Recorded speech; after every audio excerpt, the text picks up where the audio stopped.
Suatu ketika saya ada acara di Purwakarta, saudara. Kemudian di Purwakarta ketika itu ada seorang bupati yang hobinya bikin patung. Sehingga Purwakarta yang tadinya jadi kota santri, jadi kota patung. Jadi kota berhala, saudara. Arah luar biasa. Nah, ketika saya punya acara di sana, acara tersebut diancam. Ada ratusan preman dikumpulkan untuk menyaplek akbar yang kami gelar. Saudara, saya ketika itu sedang sakit. Saudara, ragu. Datang atau jangan. Bukan karena ancaman, karena kita sedang sakit. Tapi Abitan dari tempat ini langsung meluncur ke Megamendung, ke gunung, ke pesantren saya, saudara. Sampai di sana Abitan menyampaikan, Habib, walaupun Habib lagi sakit, kalau perlu saya gotong. Kita gotong rame-rame, nggak boleh nggak datang, harus datang. Karena kalau nggak datang, kata ini preman-preman akan merasa menang. Ini penjahat-penjahat yang mengagungkan berhala, mengagungkan patung akan merasa menang. Walaupun mereka di backing oleh bupati yang mengumpulkan mereka untuk nyerang Habib, saya minta tetap Habib berangkat dan saya ikut. Masya Allah. Bu, kita tahu usia Abitan sudah cukup lanjut, saudara. Tapi semangatnya, saudara, nggak kalah sama anak muda. Saya ikut Habib. Saya mau jihad bareng, saya mau mati bareng. Ayo kita berangkat.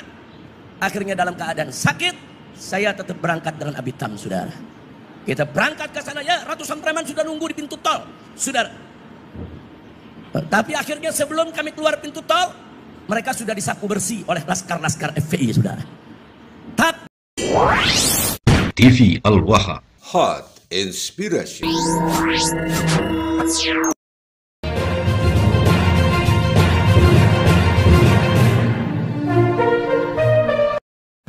Assalamualaikum warahmatullahi wabarakatuh. Sampurasun. Paralun anu kasuhun weninggalih nu dipamrih ajrih kapihatur kahiyang rumuhun hiyang murbeng alam Gusti Nu Maha Suci Pangeran Nu Maha Kawasa Allah Subhanahu wa Ta'ala. Nyariosna bade ku bahasa Indonesia marga ya urang Cirebon, aya urang Depok. Pada malam hari ini kita bersama-sama membuat cerita baru. Ceritanya dengan nama Ruwat Jagat Mapag Pajajaran Anyar. Ruwat itu apa? Ruwat itu artinya merawat, menjaga, memelihara. Sekali lagi, merawat, menjaga, memelihara. Saya tadi ada 4 kuda yang dikosongkan. Keempat kuda yang dikosongkan itu ada 4 warna. Ada berwarna hitam, ada berwarna putih, ada berwarna kuning, ada berwarna merah. Dipimpin oleh 1 orang. Apa itu maknanya? Bahwa bumi yang kita pijak ini, semesta yang menjadi tempat kita hidup itu, ada tanahnya berwarna hitam, ada airnya berwarna putih, ada udaranya berwarna kuning, ada panas matahari atau apinya berwarna merah. Keempatnya itu ada yang mengurusnya, ada yang mentakdirkannya, ada yang menetapkannya. Mentakdirkannya, menetapkannya, mengurusnya, itu disebut hukum, namanya kausalitas. Kausalitas itu hukum sebab akibat. Kita menyebutnya adalah hukum alam. Hukum alam dalam ilmunya adalah ilmu pasti. Siapa yang memastikan dan siapa yang punya kepastian? Yang memastikan dan yang punya kepastian adalah Allah Subhanahu wa Ta'ala. Karena kita sudah mendeklarasikan diri sebagai makhluk beriman. Kita sudah mendeklir diri sebagai makhluk beriman. Kalau dalam bahasa kaidah agama, kita sudah bersaksi tiada Tuhan yang harus disembah kecuali Allah. La ilaha illallah. Tetapi ketika kita sudah bersaksi menyembahnya dengan Allah, kita bersaksi menyerahkan sepenuhnya diri ini pada Allah. Kata orang Sunda, hirup ukur sasamperan, awak ukur sasampayan, sariring-riring dumadi, sarengkak saparipola, sadaya kersaning Allah, la haula wala quwata illa billah. Terus bagaimana cara berserah dirinya? Saya ngasih contoh. Ketika orang menjadi tentara, maka dia berserah diri kepada Allah. Dengan cara apa? Dengan cara mentaati sabta marga. Ketika saya kemarin mengikuti pemilihan kepala daerah, pemilihan gubernur, saya berserah diri pada Allah. Yang mentakdirkan kemenangannya adalah Allah. Tapi saya taat pada siapa? Pada undang-undang pemilihan kepala daerah. Saya takut siapa? Sama KPU dan Bawaslu. Apakah saya takut pada KPU, taat, ikut debat, ikut aturan, mentaati aturan, dianggap saya kemudian musyrik? Tidak, karena ini hukumnya. Kita hukum dunia, maka di dunia ini Allah sudah menetapkan hukum. Maka ketika kita tinggal di bumi, ketika tinggal di bumi, orang Sunda menyebutnya Sunan Ambu, maka kita harus taat pada hukumnya bumi. Kalau membangun rumah harus taat pada hukumnya tanah, hukumnya air, hukumnya matahari, hukumnya angin, harus taat pada hukumnya itu agar rumah kita menjadi rumah surga. Rumah surga tuh baiti zanati, artinya apa? Rumah yang memberikan rasa nyaman, rasa tentram. Kenapa? Karena siklus rumah itu adalah siklusnya bumi. Pertanyaannya adalah, Anda berserah diri pada Allah, berserah diri pada Allah. Anda bangun rumah tanpa jendela, Anda bangun rumah tanpa pintu, bisa nggak? Tidak. Jadi kalau saya pernah bercerita bahwa berserah pada tanah, air, matahari, angin, apa itu? Saya berserah pada hukumnya Allah. Kenapa? Bangsa Indonesia hari ini, orang Jawa Barat hari ini, pemerintahannya seringkali bercaranya berserah diri pada Allah, tapi membangunnya bertentangan dengan hukum Allah. Saya ngomong, kalau seluruh sawah dipakai bangunan, seluruh sawah dipakai pertokoan, seluruh sawah dipakai perumahan, apakah Anda menyatakan berserah pada Allah? Tidak. Karena besok Anda akan mengalami kekeringan. Besok Anda akan mengalami kekurangan pangan. Anda bilang berserah diri pada Allah, gunung tah, Tangkuban Parau Tugaran tah make beko. Bencana tidak? Bencana. Jadi hari ini banyak teologi fatalistik. Kenapa? Mukanya mengaku berserah pada Allah, hatinya mengikuti hawa nafsu.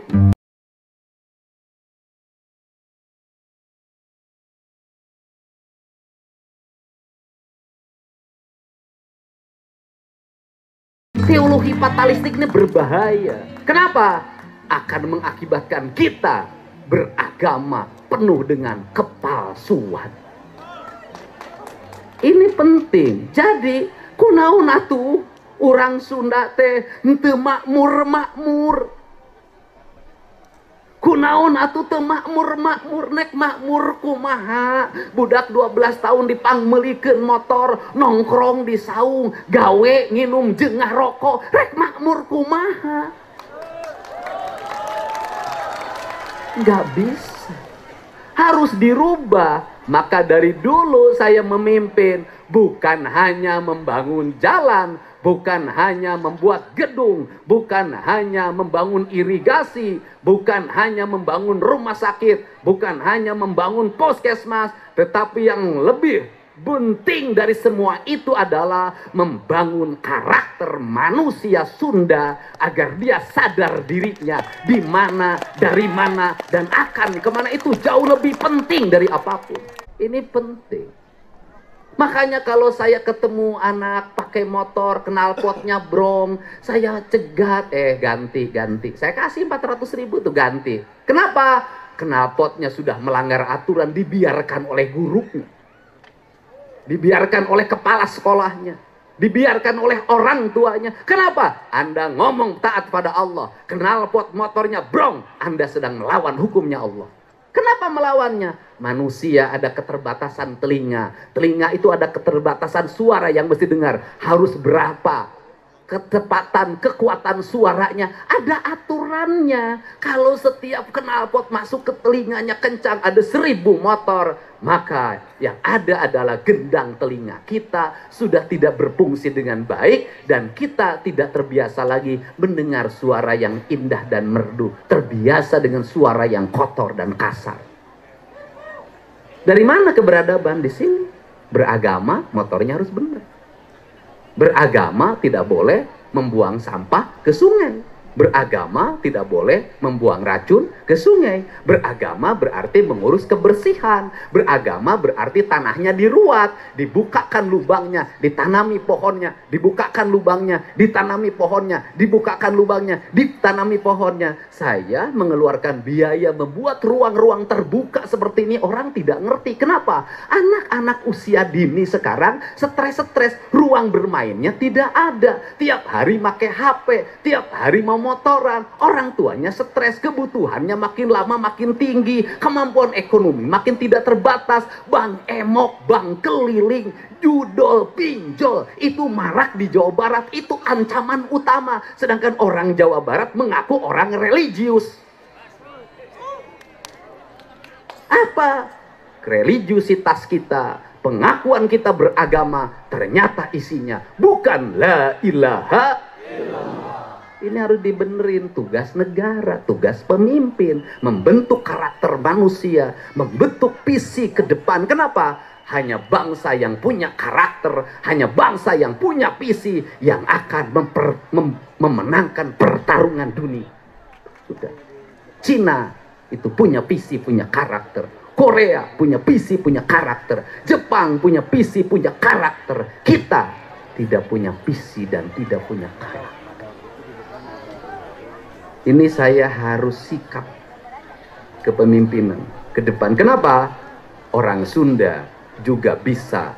Dia harus punya sifat visi yang kuat. Dimulai dari pembenahan pendidikan anak usia dini, pembentukan karakter. Itu yang pertama. Kemudian yang kedua, persoalan di tentara itu ada batalion. Di setiap batalion ada panji. Kopassus punya panji, Kostrad punya panji, kemudian infanteri punya panji. Setiap kesatuan punya panji, batalionnya punya panji, dan panjinya dihormati. Maka ketika panji itu dibawa, dikibarkan, maka seluruh tentaranya memberikan penghormatan, jiwanya bergetar, hatinya bergemuruh. Panji itu adalah kehormatan batalion, kehormatan kesatuan. Indonesia itu punya panji kebesaran, merah putih dan Garuda Pancasila. Maka setiap Agustus dibuat upacara, setiap pagi diupacarakan, dihormati. Begini cara hormatnya, penuh keteguhan. Tinggal bagaimana yang hormatnya. Hormatnya pura-pura, hormatnya dengan rasa, dengan cinta. Bukan hanya menghormati benderanya, merah putihnya, tapi tanah airnya harus dihormati. Tidak boleh dirusak, harus ditata, harus dibalikan pada sistem alamnya. Saya menyebutkan adalah tata ruang yang berbasis ekologi, tata ruang yang berbasis ekosistem, tata ruang yang berbasis kewilayahan, tata ruang yang berbasis alam, tata ruang yang berbasis semesta. Karena itu bagian dari penghormatan terhadap bumi. Maka saya sejak dulu jadi bupati pertama di Purwakarta punya panji. Namanya Ki Jagarasa Nyimas Malati Ki Jaka Sunda, dalam bentuk kereta kencana. Itu panji. Dan saya menghormati itu. Tapi karena saya adalah orang budaya, tata caranya bukan tata cara penghormatan militer, maka penghormatannya menjadi ini. Maka orang tentara ketemu tentara, maka hormatnya begini. Tapi orang Sunda ketemu orang Sunda, hormatnya begini. Orang Bali hormatnya begini. Ini rasa hormat. Rasa hormat, ini bentuk hormat, bentuk penghormatan, hormat. Makanya kalimatnya sembah sungkem, artinya dia memberikan penghormatan. Penghormatan, sembahyang itu adalah penghormatan. Nah, itu yang dihormat, boleh nggak? Ya sama, kereta dihormati, lambang merah putih dihormati, lambang batalion dihormati. Dihormati. Cara menghormatinya macam-macam, bukan disembah. Yang disembah itu bagaimana? Fatalistik, menyerahkan diri pada kereta. Moal usaha mentawe ka kareta, itu namanya menyembah. Aing mah moal usaha kareta ieu teh mawa manuat, mawa berkat, mawa kahadean, mawa rezeki. Aing mah moal usaha reka kareta we ungapoe. Nah, itu yang mempertuhan kereta. Nah, sama dengan kita, tradisi ada yang suntangan pada orang tua, itu sama bentuknya penghormatan. Nah, ini penting, tetapi kalau ditanya, ini penting. Ini saya tegasin, Deddy Mulyadi itu rasional, akademis cara berpikirnya. Saya, kalau jujur-jujuran, selama pemilihan kepala daerah, tak ada satu kuburan pun yang saya datangi. Tak ada satu guru spiritual pun yang saya datangi. Yang saya ikuti adalah keinginan hati seluruh rakyat Jawa Barat.